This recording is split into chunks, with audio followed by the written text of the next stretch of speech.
First of all, though, a top EDF boss has resigned over the company's plans to build Britain's first new nuclear power plant for decades. There's an ongoing row over the £18 billion cost, part of which China is paying for.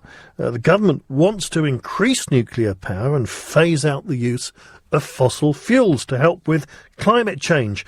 I'd like to ask you, should Britain be reliant on a foreign-owned nuclear power plant? And do you think nuclear power anyway is the best choice for the environment, for the country, to keep us supplied with energy? 0345 6060 973 is the number to call. It's the Chief Financial Officer who quit EDF over this Hinkley Point C plant in Somerset. As I say, Britain is increasingly going to rely on nuclear power. That's the plan, the policy at the moment of the government. We'll see what actually happens. Is that something that you are comfortable with? I mean, we're doing it in the name of the environment. Now, it's interesting that Germany, for example, is doing the opposite. After the Japanese nuclear accident, they pledged to close their nuclear plants. They're not building any more, and they're gradually closing them down. And in about 10 years' time, they'll have none. No nuclear power at all. So what would your energy policy be? What about wind turbines?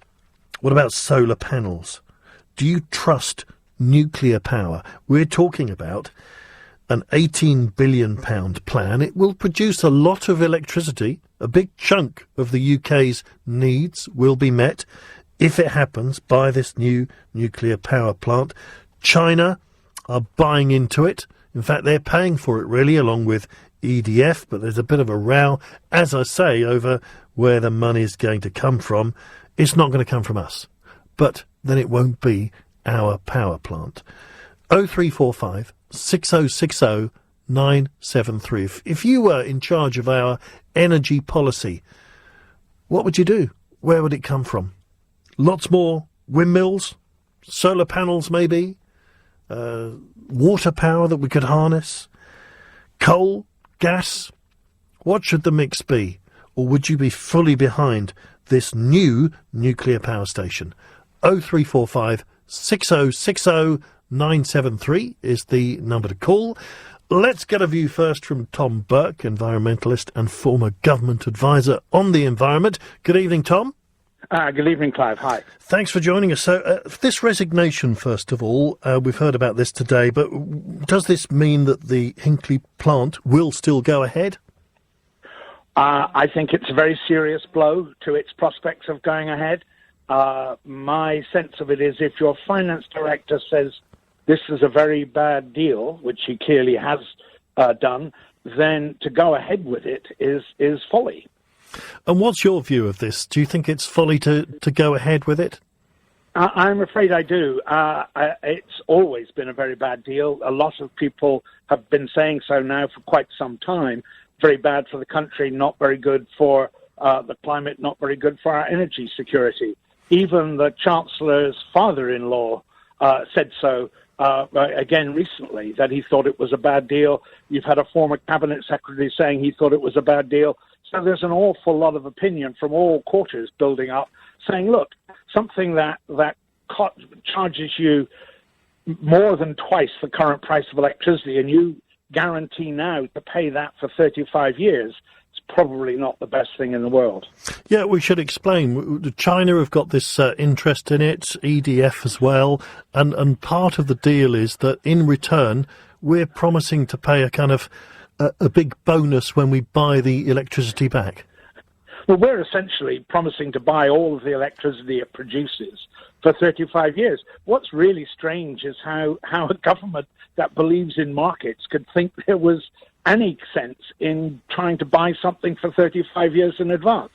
But that's, I think, why so many people are beginning to really doubt that this project will go. And eventually, anything that's a bad deal falls over at some point. I think this is a sign that the cracks are really appearing in this project. People have said it's a bit like PFI then, that it's a way of getting somebody else to build your stuff, but you have to pay later on.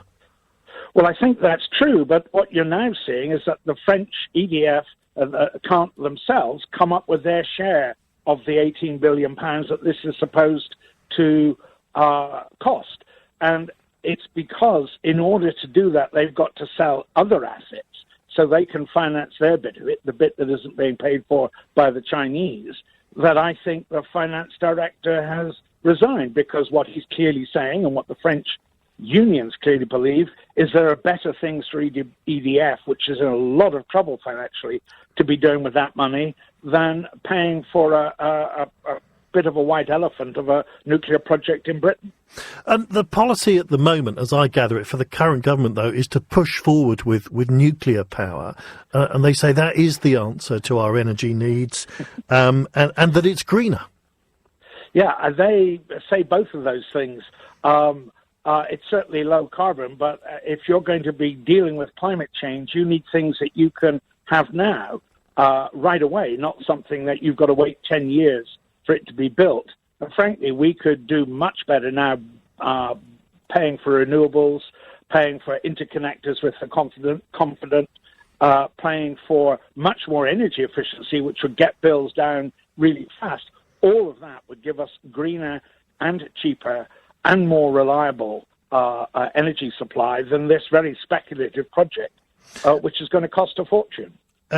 But we do need, we need more and more power, it would seem. Our energy needs are ever growing. Can we really answer those needs with things like wind turbines and solar panels? Well, Clive, the first thing is our energy needs actually aren't continuing to grow. Our electricity demand in this country has been falling for most of the last 10 years. Oh. Gas demand all over Europe, not just in this country, is falling. So there's a sort of belief. Is that because we're being more careful? It's I think a couple of things. It's one, because we're being more careful, partly because people's wages have stagnated, so the energy costs are a higher part of their expenditure, and so they're cutting back. Partly because the renewables are kicking in, so we're more efficient across the board, and that's just we're just smarter, really. I think that's the thing, and so we're not using so much. But it's also because we've changed the nature of our economy. We're much more a service-driven economy, which isn't very energy intensive. So all of those things are adding up to meaning that the old models, which had us on a continually expanding demand for energy, are simply turning out to be wrong. And what of these renewable sources then, like the solar panels and so on, can they ever be on a big enough scale to be meaningful?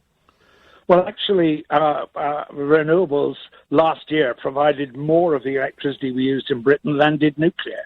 So the answer to your question, Clive, is yes, and that's not a guess. That's what's actually happening now. Now, can they go on to replace the coal and the gas? That depends on whether we make the right kind of energy policy decisions over the next few years. And right now, we're beginning to head off in the wrong direction, I think. And how do you feel about the safety of nuclear power? We're being reminded of Fukushima, of course, at the moment, of the sort of wasteland after that accident. We know Germany has abandoned, or wants to abandon, nuclear power completely. Well, and so have other countries.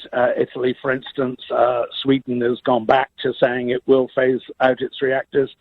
I don't worry about the safety of reactors when they're being operated in Europe or the United States. I think there's a good track record of the industry doing what it has to do, which is to come up with a fault-free management of its reactor fleet. So I don't have a worry that we are going to have accidents in this country. I don't think that's the main reason. We shouldn't be focused on nuclear power. I do worry about what's happening in other parts of the world where the safety culture isn't as strong as it is here. And so I think there'll be some real dangers if the rest of the world went ahead and built lots of nuclear power stations. Not the least, because as we saw with Fukushima, if you have a big accident in a nuclear power station anywhere, it has repercussions politically everywhere. And, when I was younger, there was a lot of talk about nuclear power and a lot of kind of anti-nuclear protesters. I mean, a lot of that seems to have gone away now. And the big message I remember as a teenager was they were saying, well, it produces wastes and it will never go away, or it'll last for hundreds of thousands of years. Is that actually still the case? Has the technology changed? Well, Clive, first of all, I was one of those campaigners all that time ago. Well, it's still with me. It's still with you. And secondly, those problems are still there. We haven't really solved the problem of nuclear waste, and the waste lived for an awfully long time. I mean, we're talking about tens of thousands of years, far longer than human history. So I think there remains a problem to be solved, but it's not the most pressing issue. And if we don't go ahead with nuclear power, at least we've stopped the problem getting bigger. And I think that is a good thing to achieve. I also think the other problem, of course, is that you basically can't have nuclear power without making it possible to have nuclear weapons.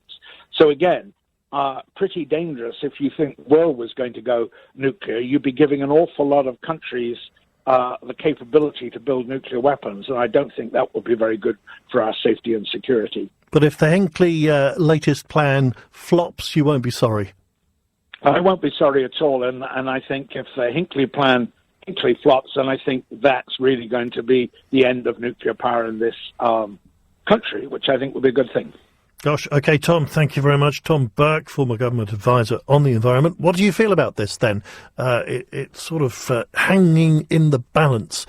The latest, possibly the last, nuclear power plant in Britain, £18 billion, paid for by EDF and China. Do you back nuclear power? 0345 6060 973. LBC, I'm Clive Bull, 8:15.